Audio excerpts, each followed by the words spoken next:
పల్లవి ఇకైతే ఒక పని అయితే చెప్తుంది అవని. ఇక నిద్ర లేచినమ్మటే పల్లవి వచ్చి వామ్మో ఇంత పెద్ద వాకిలి నేను ఒక్కదాన్ని ఊడవాలా అని చెప్పేసి షాక్ అవుతూ ఉంటుంది.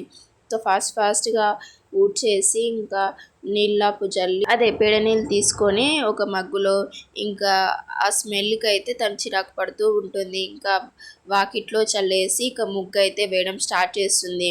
ఇంకా తనకు వచ్చిన ముగ్గు అయితే వేస్తూ ఉంటుంది. అప్పుడే ఇంకా కమల్ అయితే బ్రష్ చేసుకుంటూ బయటకైతే వస్తాడు.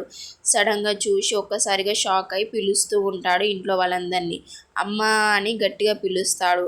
ఇంట్లో వాళ్ళు ఏమైపోయిందని చెప్పేసి సడన్గా వచ్చి ఏమైంది కమల్ ఏమైంది చెప్పు అని అడుగుతూ ఉంటారు. ఇక బ్రష్తో అయితే ముందలకి చూపిస్తూ ఉంటాడు. ఇక అందరూ ఒకసారిగా ముందలకైతే చూస్తారు. అప్పుడే అక్కడ పల్లవి అయితే వాకిట్లో ముగ్గు వేయడం చూస్తూ ఉంటారు. కమల్తో పాటు ఇంట్లో వాళ్ళందరూ కూడా ఒకసారిగా షాక్ అవుతూ ఉంటారు. ఇక కమల్ వండి తెల్లవారగానే ఇలాంటి దుర్ఘటన చూస్తానని అస్సలు అనుకోలేదని ఇంకా తమాషాగా అంటూ ఉంటాడు. ఇక పని అయితే నవ్వుతూ ఉంటుంది.